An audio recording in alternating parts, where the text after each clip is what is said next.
Hello everyone, welcome to our Sengoku Dynasty Survival Guide. So today's guide is going to be a little bit different. It's kind of like half guide, half announcement, I guess, because there has been a major update for the game, the Kintsugi update, I believe it's called something like that, and it brings a whole bunch of changes to how the game actually functions. So I would definitely recommend starting a new save file if you haven't, just because it's all different.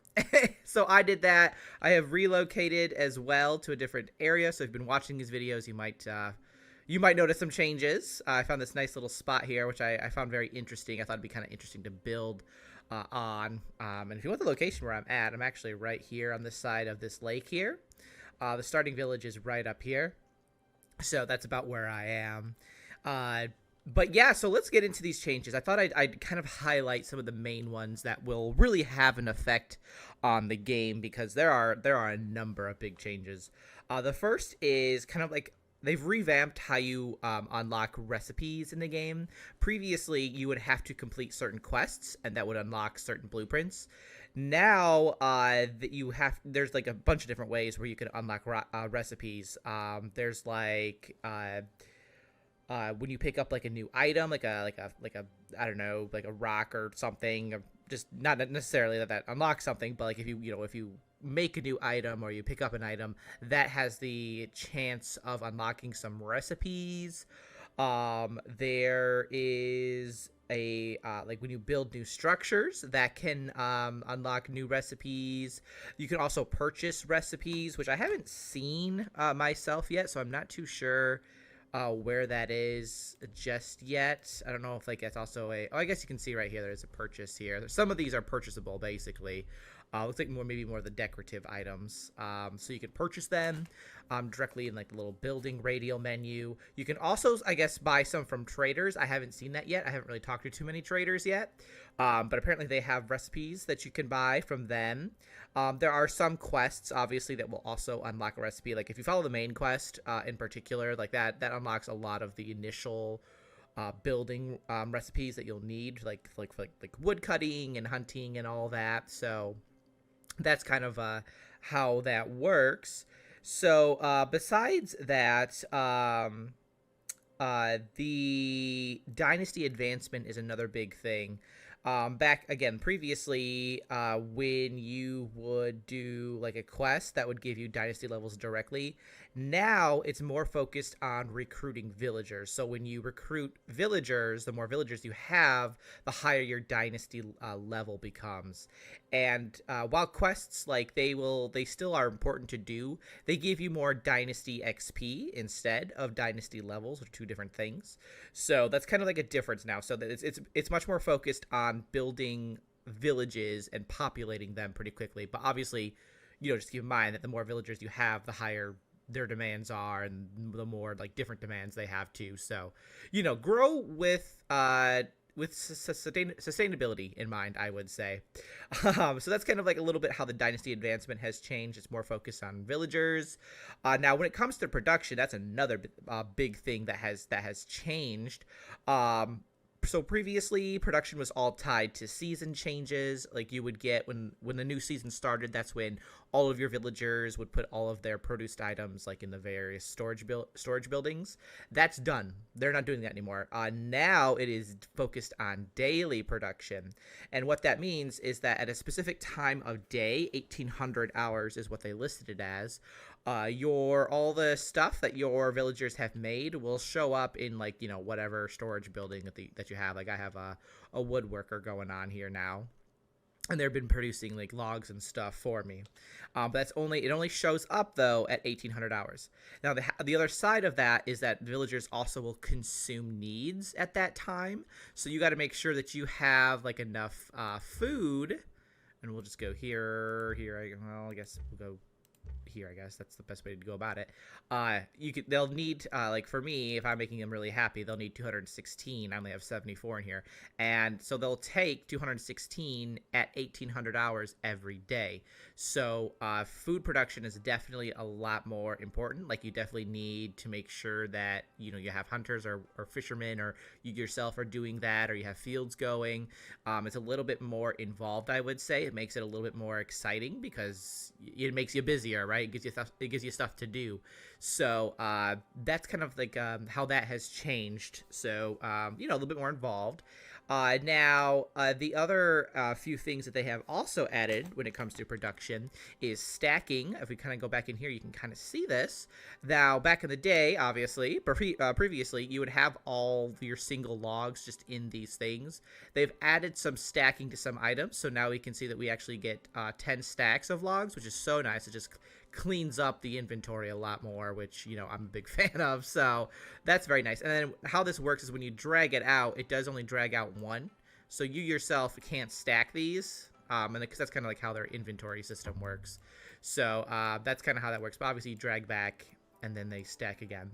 So that's how that works. There's like some stacking items now for certain items. And then also some of these buildings, for one, obviously they've started working some animations, so there's people actually doing stuff now. They're kind of hanging around their workstations, which is great. Like I have these two ladies assigned to stuff and they're working. You can see like the actual workstations look a little bit more active, like there's a little bit more detail to them, which is great. And then they also all have like this, and this all ties to the general storage, or whatever storage makes sense for the building. And the thing to keep in mind here is that, like, yeah, you can pull some of these items out, but more importantly, like they'll still show up in their specific general storage, or storage building. So like this is for wood storage, for example. So when my woodworker is done over there, like all her stuff will still come over here, but like I could grab stuff that's in general storage from any of these general storage things. So like this is like just like a little thing. My actual general storage building is over here. Just gonna quick run. And this is like right here. So if I put in like some rocks here into general storage, I should see that in one of these little workshop general storage things now. Yep, there's my rock. So I can pull that out. So you have like access to your general storage building on almost all of the workstations, which is kind of nice, I would say. Now, the one thing to keep in mind, though, is that like when you have to put in their tools, because I ran into this problem, I was like, why can't I put this in here? You do not put it in here. Like, so like, let's just say as an example, here's my woodworker, right? They're doing their stuff. She needs axes to get her stuff. I can't put it in here. It won't go in here. Or rather, like, it won't show up in the production. And I don't know if they'll change that eventually. I don't know if it's a bug, but currently that's just not how it is. You actually need to put it in the actual general storage building. This is where you would put the axes, and then you can assign the tool to the worker through the the jobs little thing here. So that's how that works. So just kind of keep that in mind. Again, that might change in the future. I don't know. But right now, when you put a tool in the actual workshop that they're in, it doesn't show up to assign to their work job thing. Now, the other kind of thing that I found rather interesting is that some of these buildings also have sleeping mats, and you can actually assign your villagers to these sleeping mats if they don't have a house yet. So it's a way to kind of temporarily house them while you make their house. And I know I'll be doing that because I just unlocked like the bigger houses, so I'm going to be temporarily having them sleep in these various buildings while I upgrade their homes.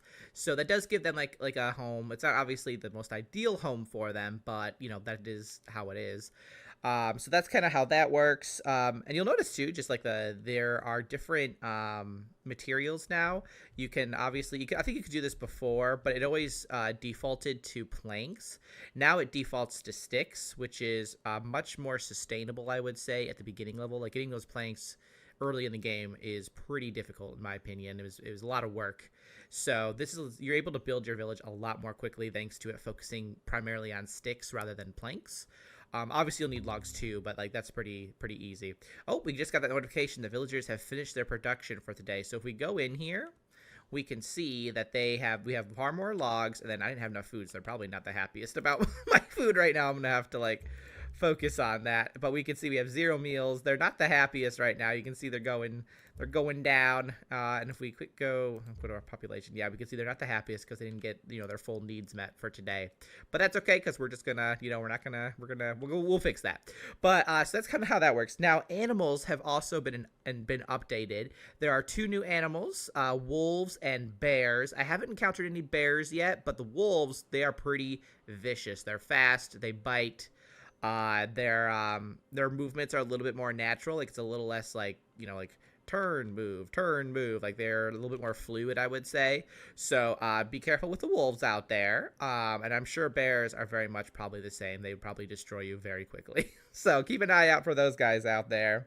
And then farming has also received a few updates. For one, you can now farm gobo. So if you want to get that in large supply, you can now farm it. And then seasons also have an effect on the foliage, the herbs and the flowers that spawn. Not everything will spawn all the time like they used to. So spring, you might see certain flowers or herbs, but summer you might not, and vice versa. So that kind of makes that a little bit more realistic. So if you know you need a certain kind of herb, make sure you go ahead and grab that in the correct season. Kind of keep an eye on that.